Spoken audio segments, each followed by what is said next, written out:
Welcome students on my official YouTube channel Naveen sir classes. साथियों, आज हम लोग क्लाइमेटोलॉजी पार्ट 3 पर बात करने वाले हैं, जिसमें हम लोग देखने वाले हैं कि एटमॉस्फेयर के जो लेयर्स हैं, उसमें जो बचे हुए लेयर्स हैं, जैसे कि हमने कल क्षोभमंडल पर बात किया, यानी कि ट्रोपोस्फेयर पर बात किया। आज हम उन वायुमंडलीय परतों के बारे में बात करेंगे जो हम पिछली क्लास में बात नहीं किए। समतापमंडल, मध्यमंडल, आयन मंडल, बहिर्मंडल, या stratosphere, mesosphere, ionosphere and exosphere. तो आज की क्लास 4 है, जो कि सीरीज से चल रही है। इसमें हम लोग देखते हैं क्या क्या विशेषताएं हैं। साथियों, जैसा कि हमने पिछली क्लास में इस पर बात किया है, आज हम लोग बात करने वाले हैं स्ट्रेटोस्फेयर, मीजोस्फेयर एंड आयनोस्फेयर। तो सबसे पहले हम लोग बात करेंगे स्ट्रेटोस्फेयर। स्ट्रेटोस्फेयर क्या खास बात होती है स्ट्रेटोस्फेयर की? साथियों, ये दूसरी लेयर है। स्ट्रेटोस्फेयर एक दूसरी परत है। स्ट्रेटोस्फेयर में अगर हम बात करें, समतापमंडल में अगर हम बात करें, तो साथियों, जैसा कि इसके नाम पर ही लिखा हुआ है, समतापमंडल, इसके नाम पर ही है, यहां पर टेम्परेचर लगभग कांस्टेंट बना रहता है। साथियों, जब मौसम का मतलब सॉरी एटमॉस्फेयर का टेम्परेचर कांस्टेंट बना रहेगा, तो मौसम संबंधी घटनाएं होने के बहुत ही कम चांसेस हैं। उसमें मौसम संबंधी घटनाएं नहीं होंगी, क्योंकि समतापमंडल है। लेकिन अगर हम माइक्रोस्कोपिक ढंग से देखें, तो ऐसा नहीं है कि स्ट्रेटोस्फेयर का तापमान बिल्कुल कांस्टेंट होता है। यहां पर आप देख सकते हैं कुछ दूरी तक तो कांस्टेंट है। जैसे ही हम 20 किलोमीटर से ऊपर बढ़ने लगते हैं और 50 किलोमीटर तक जाते हैं, तो 20 से 50 के बीच में कुछ मतलब बहुत तेजी से तो नहीं, लेकिन टेम्परेचर में वृद्धि देखी जा रही है। टेम्परेचर बढ़ता जाता है। आखिर ऐसा क्यों? क्योंकि यहाँ एक्सोथर्मिक रिएक्शन होती है। पिछली क्लास में मैंने आपको ओजोन का फॉर्मेशन मैंने बताया था। ओजोन का फॉर्मेशन, तो ओजोन फॉर्मेशन में कुछ एनर्जी रिलीज होती है, जिसके कारण ये ऊष्मा बढ़ती है। तो जैसे जैसे स्ट्रेटोस्फेयर में हम ऊपर की ओर जाते हैं, वैसे वैसे टेम्परेचर में वृद्धि देखी जाती है, यानी कि टेम्परेचर बढ़ता है साथी। दूसरा, यहां पर हम कह सकते हैं सिरस क्लाउड्स। सिरस क्लाउड्स मतलब आप जानते हैं, जिसे हम पर्ल्स क्लाउड्स भी या नेक्रोसियस नेक्रोइयस क्लाउड के नाम से पुकारते हैं। सिरस बादल का नाम आपने खूब सुना होगा। सिरस क्लाउड्स, पच्छाभी बादल इन्हें आप कहते हैं। पच्छाभी बादल जो वर्षा कम कराते हैं, पच्छाभी बादल पाए जाते हैं। सबसे ऊंचाई वाले क्लाउड्स पक्षी के पंख जैसे होते हैं। साहब, इन्हें मदर ऑफ पर्ल्स क्लाउड भी कहा जाता है। Mother of pearl clouds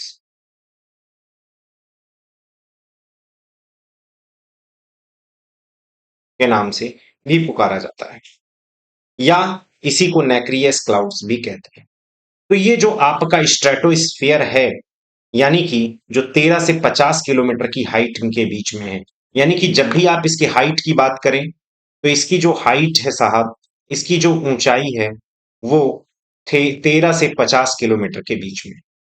30 to 50 kilometre के बीच में, 13 से 50 किलोमीटर हाइट, ऊंचाई 13 से 50 किलोमीटर। ये बात क्लियर हो गया? क्या देखे जाते हैं? कहीं कहीं mother of pulse cloud, ozone formation, कहीं कहीं सिरस वही क्लाउड्स जिसे हम कहते हैं, ओजोन फॉर्मेशन यहां होता है। इसीलिए समतापमंडल का एक और नाम है स्ट्रेटोस्फियर। का एक और नाम है साथियों, स्ट्रेटोस्फियर का नाम है ओजोनोस्फियर। इसको बोलते हैं ओजोनोस्फियर। इसको बोलते हैं ओजोन मंडल।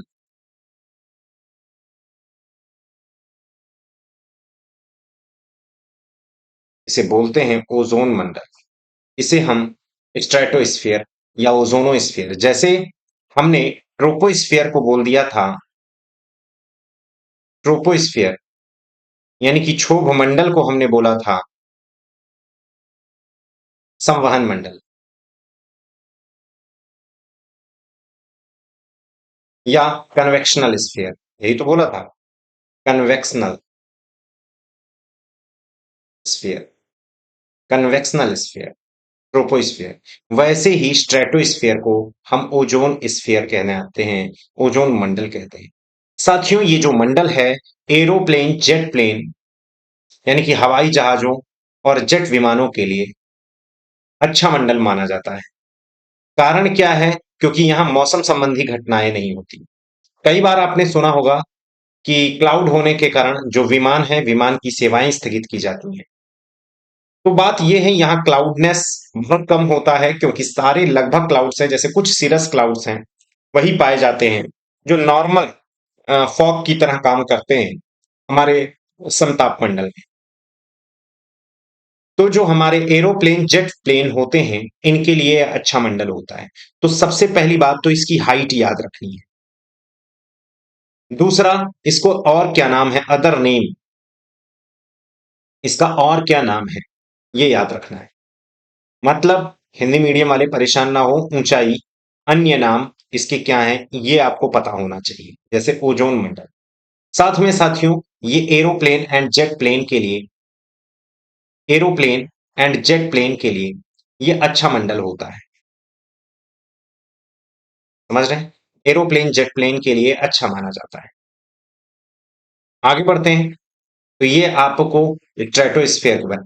हाँ, दूसरी चीज, जैसे जैसे ऊंचाई बढ़ती है वैसे वैसे टेम्परेचर पहले तो स्थिर होता है, लेकिन फिर बढ़ने लगता है। लगभग स्थिर होता है, लेकिन अगर माइक्रोस्कोपिक तरीके से देखा जाए तो टेम्परेचर बढ़ता है। यहां तक क्लियर? अब साथियों, हम मीजोस्फीयर की बात करें, यानी कि हम मीजोस्फीयर में मध्य मंडल पर बात करेंगे। स्ट्रेटोस्फीयर समझ में आ गया, मीजोस्फीयर की क्या खास बात है।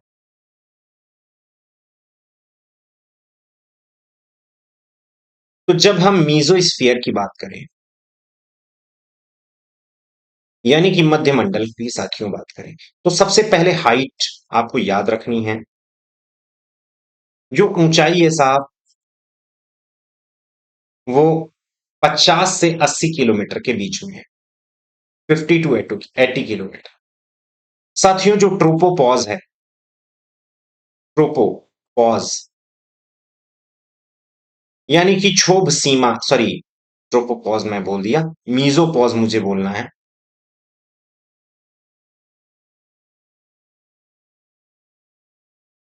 मीजोपॉज यानी कि मध्य मंडलीय सीमा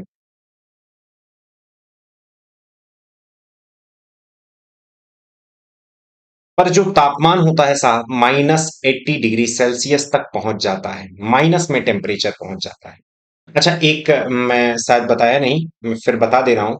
ये जो ओजोनो स्फीयर इसका कहा गया, तो ओजोन कितने से कितने, जैसे 13 से 50 तो ओजोन समताप मंडल है, स्ट्रेटोस्फीयर है। इसमें कहां से कहां तक ओजोन पाई जाती है, तो साहब याद रखना है, 15 से 35 किलोमीटर, 15 to 35 किलोमीटर के बीच में है। एक वीडियो में मैंने थोड़ा सा उल्टा बोल दिया था, 30 से मैंने 50 बोल दिया था, जो कि सही नहीं है। ये आंकड़ा आप याद रखिएगा, 15 से 35 किलोमीटर के बीच में, ये बार बार मैं बोल रहा हूं, 15 से 35 किलोमीटर के बीच में ही ओजोन। कभी पूछा जाए कि जो ओजोन परत है समतापमंडल स्ट्रेटोस्फियर में नीचे पाई जाती है या ऊपर पाई जाती है, तो आपको बताना है नीचे साइड में पाई जाती है, यानी कि 15 से 35 किलोमीटर के बीच में पाई जाती है। ठीक। तो मीजोपॉज की टेम्परेचर -80 डिग्री सेल्सियस है। क्यों साहब यहाँ टेम्परेचर इतनी तेजी से गिरता है, क्यों? देखो, बात ये है, यहां आप देख रहे हो ट्रोपोस्फियर है, स्ट्रेटोस्फियर है, मीजोस्फियर है, मीजोस्फियर है। अच्छा, ये ऊपर वाले स्फीयर को दिखा रहे हैं, एक्सोस्फियर। यहां हम देखिए बात करते हैं, ये आपकी अर्थ है, और ये आपका क्षोभ मंडल है, ये समताप मंडल है, ये मध्य मंडल है, ये आयन मंडल है, और ये बहिर्मंडल है। बहिर्मंडल की कोई अपर लिमिट नहीं होती। साथियों, जब हीट, सन की ऊर्जा जो आती है, जिसे हम सोलर रेडिएशन बोलते हैं, तो सोलर रेडिएशन जब आती है, तो सोलर रेडिएशन से हमारा एक्सोस्फीयर तो गर्म हो जाता है, आइनोस्फीयर तो गर्म हो जाता है। समझ रहे हैं? एक्सोस्फीयर आइनोस्फीयर गर्म हो जाता है, लेकिन मीजोस्फीयर, स्ट्रेटोस्फीयर और ट्रोपोस्फीयर उतना गर्म नहीं होता है। हिंदी वाले ध्यान दें, आने वाली उष्मा से आपका एक्सोस्फीयर, सॉरी, बाह्यमंडल और तापमंडल यानी कि आयन मंडल तो गर्म हो जाता है, लेकिन नीचे वाली तीन लेयर, क्षोभ मंडल, समताप मंडल, मध्य मंडल, उतनी तेजी से गर्म नहीं होती हैं। जब ये हीट वापस जाने लगती है तो हमारा ट्रोपोस्फियर गर्म हुआ, स्ट्रेटोस्फियर गर्म हुआ, लेकिन फिर भी कौन गर्म नहीं हुआ? मीजोस्फियर। आने वाली उष्मा से तो थोड़ा बहुत गर्म होता है, लेकिन जाने वाली उष्मा से बिल्कुल गर्म नहीं होता है हमारा मीजोस्फियर। साहब इसीलिए ये सबसे ठंडा मंडल है। ये सब ट्रोपोस्फियर, स्ट्रेटोस्फियर इसलिए गर्म हो जाते हैं क्योंकि यहां ओजोन का फॉर्मेशन होना है। यहां पर ग्रीन हाउस इफेक्ट, जो आपका क्षोभ मंडल है साहब, ट्रोपोस्फियर है, यहां ग्रीन हाउस इफेक्ट देखा जाता है, ग्रीन हाउस प्रभाव, बादल वगैरह देखे जाते हैं, क्लाउड वगैरह देखे जाते हैं, इसलिए ये गर्म हो जाते हैं। लेकिन साहब ये जो आपका मीजोस्फियर है ये गर्म नहीं हो पाता है, ये गर्म नहीं हो पाता है, जिसके कारण ये टेम्परेचर ना तो सोलर रेडिएशन से गेन करता है और ना ही टेरेस्ट्रियल रेडिएशन से गेन करता है, ना ही पार्थिव विकिरण से, ना तो इसे सोलर रेडिएशन मिल पा रही है और ना ही टेरेस्ट्रियल रेडिएशन, टेरेस्ट्रियल बोले तो पार्थिव विकिरण इसे कहते हैं, टेरेस्ट्रियल रेडिएशन से गर्म हो पा रही है, पार्थिव विकिरण। और एक होता है सौरिक विकिरण।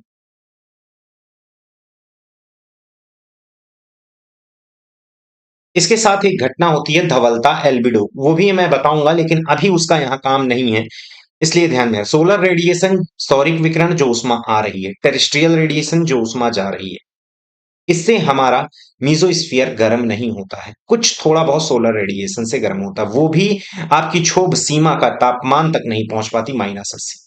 लेकिन साहब यहां एक खास बात होती है। क्या? कि साहब उल्का पिंड का नाम आपने सुने हैं, मिटियोराइट का नाम सुने हैं?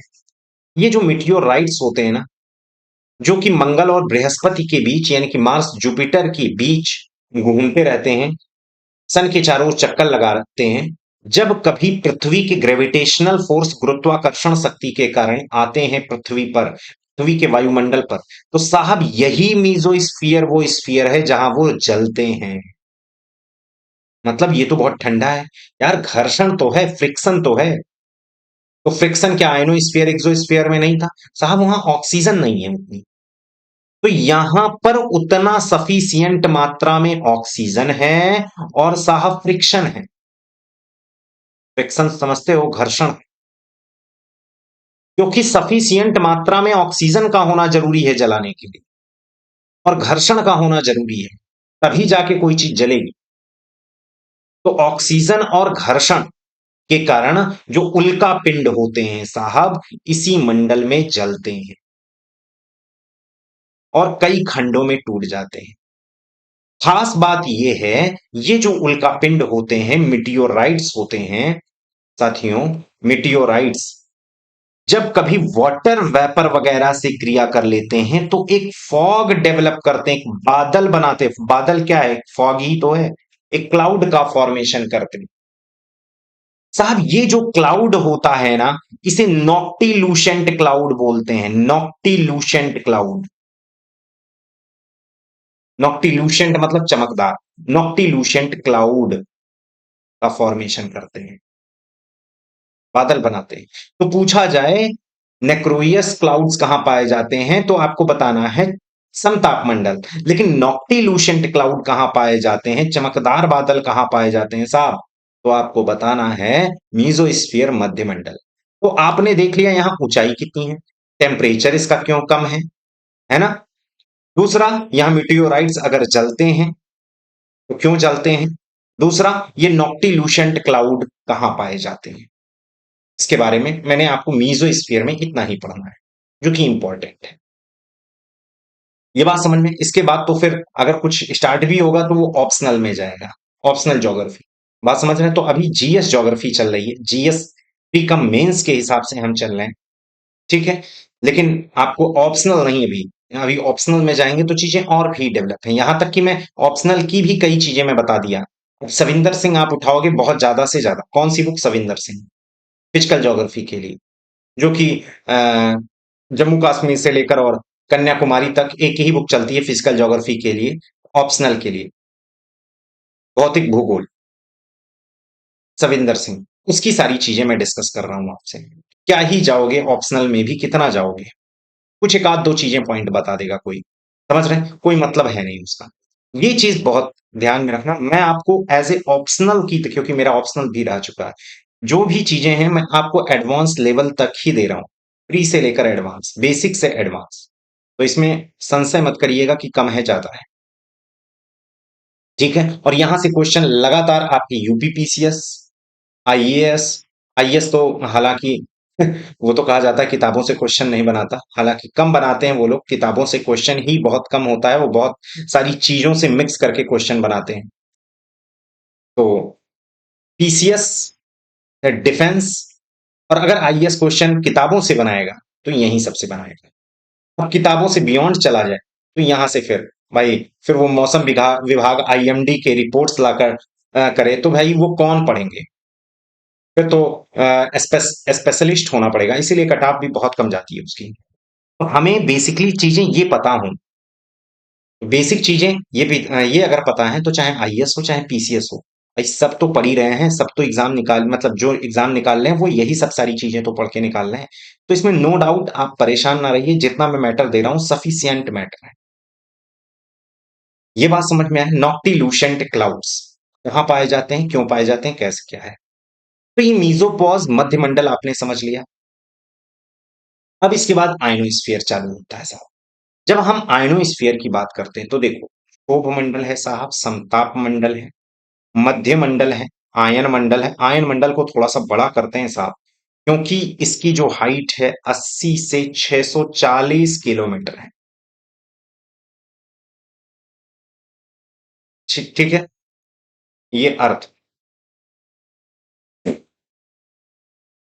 अर्थ से जाओगे तो जब यहां पर 13 किलोमीटर, 13 से 50, तो ये तो आपका क्षोभ मंडल हुआ, यानी कि ट्रोपोस्फियर हुआ। ये समताप मंडल हुआ, सॉरी मैंने नीचे उसे दिखा दिया।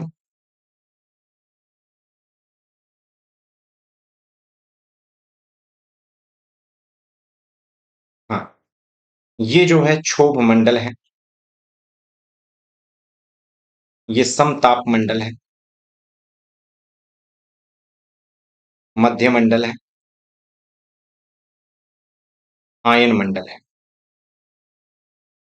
आयन मंडल आयनोस्फीयर साहब इसे कहते हैं, इसे हम मीजोस्फीयर कहते हैं। पूरा नहीं लिख रहा हूं, स्ट्रेटोस्फीयर कहते हैं, ट्रोपोस्फीयर कहते हैं।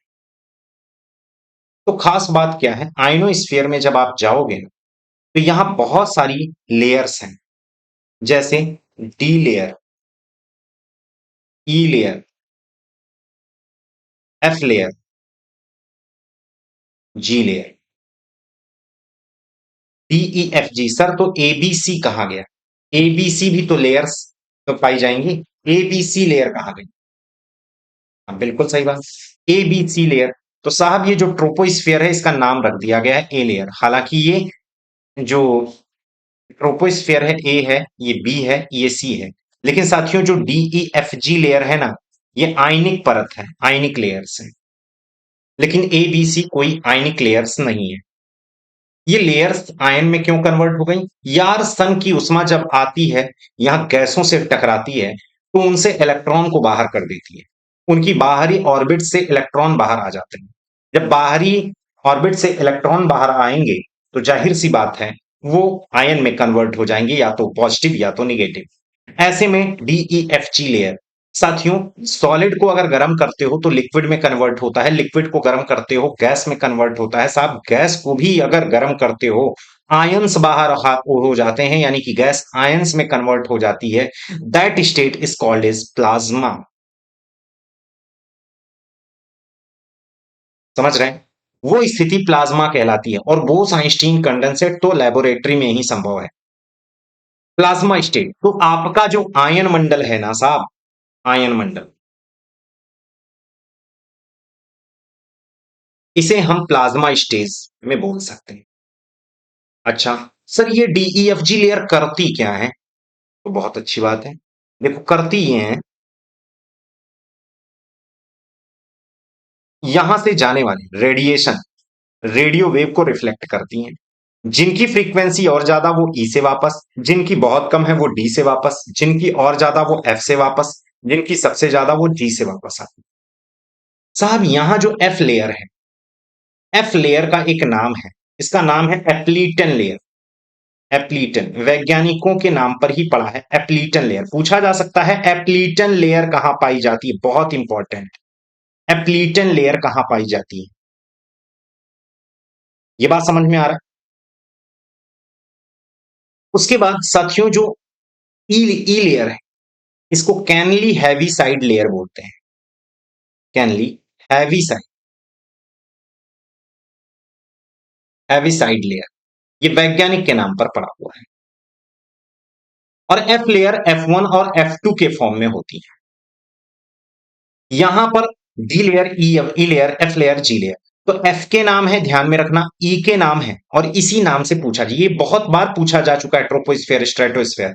लेकिन एप्लीटन लेयर, कैनली हैवीसाइड लेयर, ये पहली बार नाम सुन रहे होंगे। ये सारी लेयर से क्वेश्चन बन जाते हैं। बताइए कैनली हैवीसाइड लेयर कहां पाई जाती है, एप्लीटन लेयर कहां पाई जाती है। एक और लेयर है जिसका नाम है कर्मन लाइन। यहां पर एक चीज देखिएगा, 100 किलोमीटर की ऊंचाई पर एक रेखा है साहब, जिसे कहते हैं कर्मन रेखा। तो एप्लीटन लेयर, कैनली हैवीसाइड लेयर, ये चीज ध्यान में रखना। डीईएफजी लेयर आयनिक लेयर है, रेडियो वेव को रिफ्लेक्ट करने का काम करती हैं, यानी कि रेडियो कम्युनिकेशन में हेल्प करती हैं।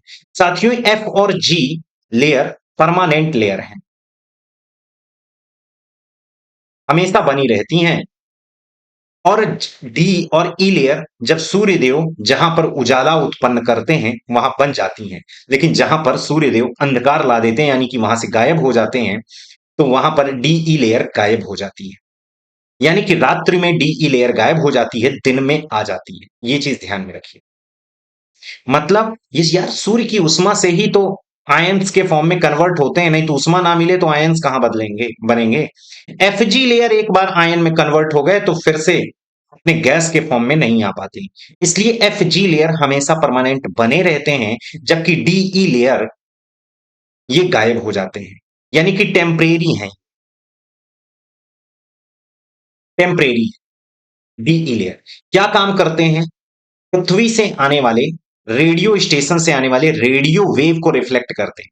यानी कि रेडियो स्टेशन पर जो भी प्रसारित किया जाएगा वो पृथ्वी के अलग अलग भागों में प्रसारित करने में ये हेल्प करते हैं। और हमारे घरों में रेडियो रिसीवर्स होता है, रेडियो रिसीवर्स होता है, वहां से हम इनको प्राप्त कर सकते हैं। ये बात क्लियर है, रेडियो रिसीवर से हम लोग प्राप्त कर सकते हैं। तो DEFG ये सारी लेयर्स हैं जो कि एक तरीके से ये मेनली क्या काम कर रही हैं, रेडियो वेव को रिफ्लेक्ट कर रही हैं। इसमें FG परमानेंट होती हैं, DE टेम्परेरी। ये बात समझ गए? अगर आपको डी लेयर की हाइट समझनी है, तो जैसे कि डी लेयर की बात करें तो 80 से 99 के बीच में है, यहां मैं लिख दे रहा हूं। अगर डी लेयर की बात करो तो 80 से 99 के बीच में है, 99 किलोमीटर के बीच में। ई लेयर की बात करें तो 99 से 150 है, हालांकि ये याद रखने की जरूरत नहीं है। एफ लेयर की साथियों बात करें तो एफ लेयर 150 से 380 के बीच में है। और जी लेयर की बात करें तो जी लेयर 400 से लगभग 600 किलोमीटर के बीच में है। ये बात समझ में आया? तो ये लेयर्स है, इसकी आपको ये तैयार करने की जरूरत नहीं है कि डी कितनी ऊंचाई पर, बस आपको पता होना चाहिए 80 से 640 के बीच में सारी लेयर्स आ जाती है। हालांकि एनसीईआरटी जो आयन मंडल है इसकी हाइट 80 से 400 किलोमीटर बोलती है, लेकिन बहुत सारी ऑथेंटिक बुक 640 किलोमीटर है बताती हैं।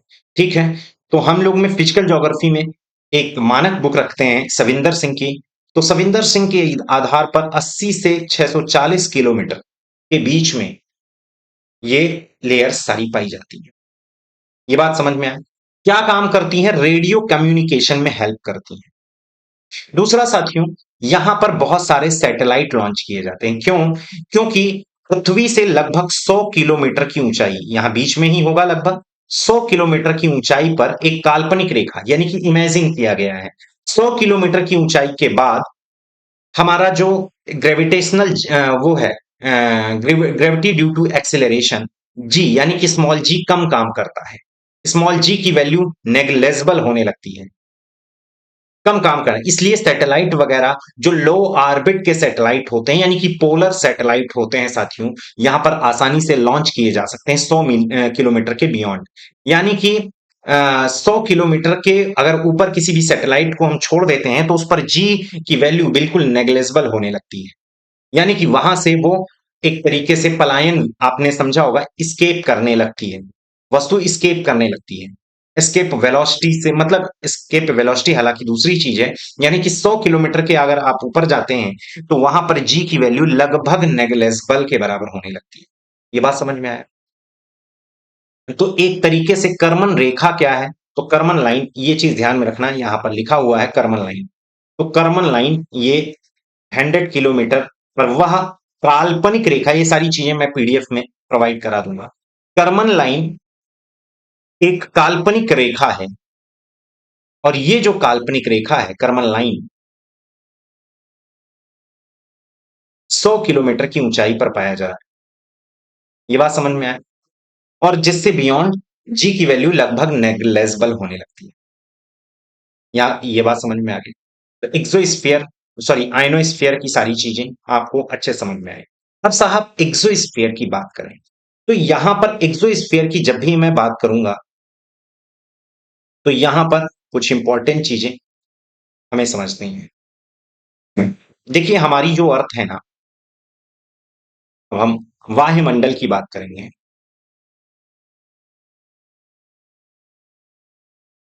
एक्सोस्फीयर की बात करेंगे। हमारी पृथ्वी पे ज्योग्राफिकल नॉर्थ पोल ये है, साउथ पोल ये है, जबकि हमारी पृथ्वी का जो चुंबक है उसका साउथ इधर है, नॉर्थ इधर है। क्यों ऐसा है? ये बात समझ में आए? इसमें क्यों तर्क नहीं हो सकता? क्यों नॉर्थ एंड साउथ तर्क हो सकता है, क्यों नहीं हो सकता है? मतलब हमारी पृथ्वी का लोकेशन जिस हिसाब से, उसी प्रकार मंगल, यानी कि हमारे सारे प्लैनेट इसी तरीके से अरेंज हैं कि इसका साउथ है तो दूसरे प्लैनेट का उधर नॉर्थ होगा, इधर नॉर्थ है तो तीसरे प्लैनेट का इधर साउथ होगा। इस तरीके से हमारी पृथ्वी हमारे एटमॉस्फेयर, मतलब हमारे पूरे यूनिवर्स में लटकी हुई है, एक तरीके से अपने प्लेस पर रोटेट कर रही है और सूर्य का चक्कर लगा रही है।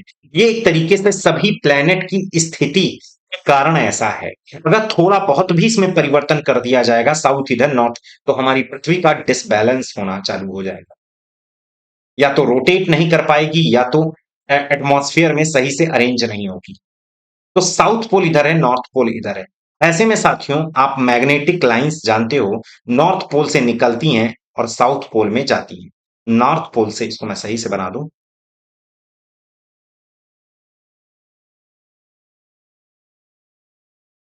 यहाँ एक डायग्राम मैं लाया नहीं, लाना चाहिए था, मैं भूल गया। ऐसे में नॉर्थ पोल मैग्नेटिक क्षेत्र से साउथ पोल की ओर, जो हमारा चुंबक है उसकी ओर मैग्नेटिक लाइंस जाती रहती हैं। ये देखिए, ये इस तरीके से, इस तरीके से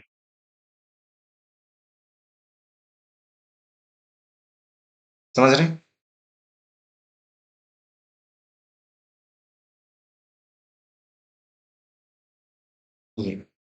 ये क्या है? Magnetic line.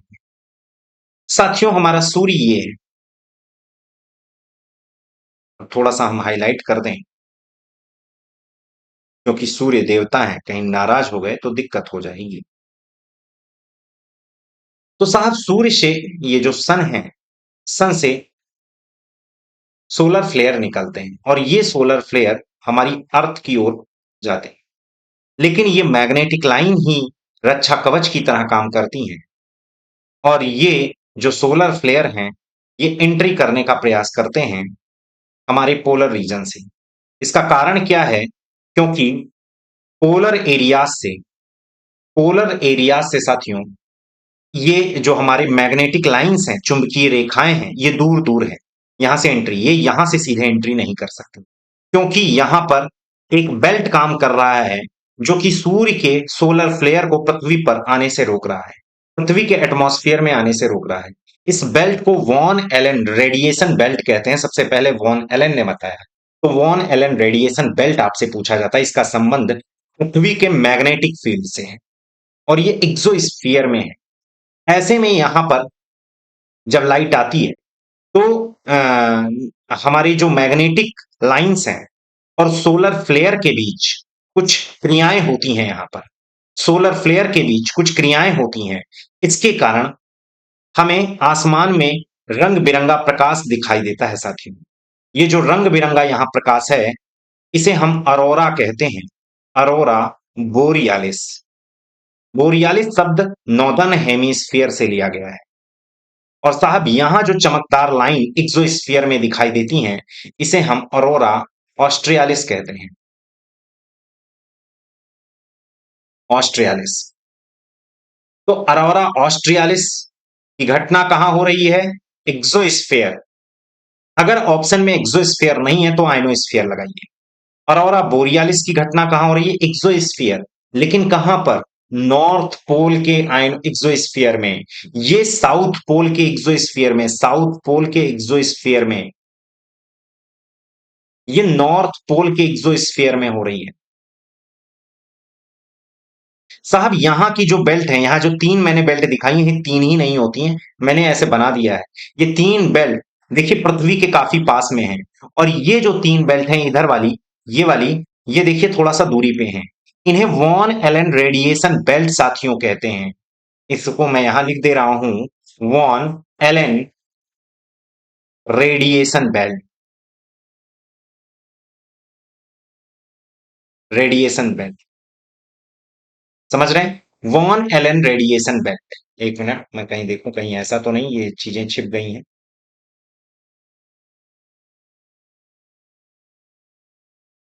ठीक है। तो वॉन एलन रेडिएशन बेल्ट है साथियों। इनको हम वॉन एलन रेडिएशन बेल्ट्स के नाम से जानते हैं। इनको भी उसी नाम से, इनको भी Van Allen radiation belt. Aurora borealis, aurora australis की घटना बाह्य मंडल में हो रही है, लेकिन नॉर्थ पोल में अगर हो तो अरोरा बोरियालिस, और साउथ पोल में हो अरोरा ऑस्ट्रियालिस। पूछा जाए ये घटनाएं किससे संबंधित हैं, तो पृथ्वी के मैग्नेटिक फील्ड और सन से आने वाले फोटॉन, यानी कि सन से आने वाले सोलर फ्लेयर के एक्शन से बनने वाली गतिविधियां हैं। ये बात समझ पा रहे हो?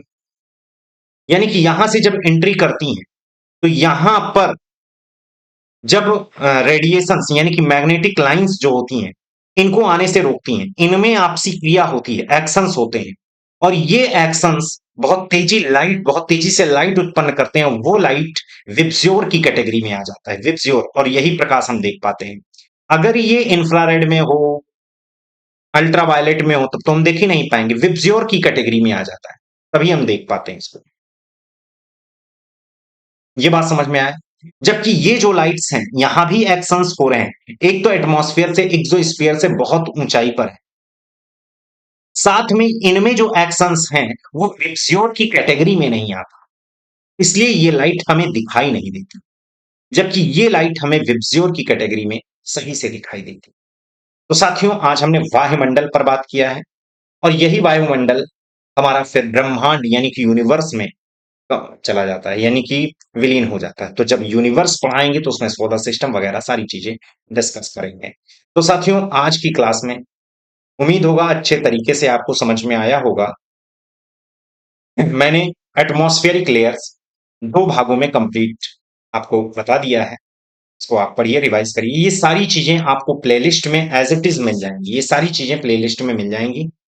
आपको यदि इसका पीडीएफ वगैरह चाहिए तो इसके लिए हमसे संपर्क करना पड़ेगा। कुछ दिनों में मैं एक नंबर दे दूंगा, उस पर आपसे बात होगी। अभी कुछ वीडियोस और हो जाएं तो फिर हम लोग बात करेंगे। ठीक है, तो आज के लिए इतना ही। Thank you.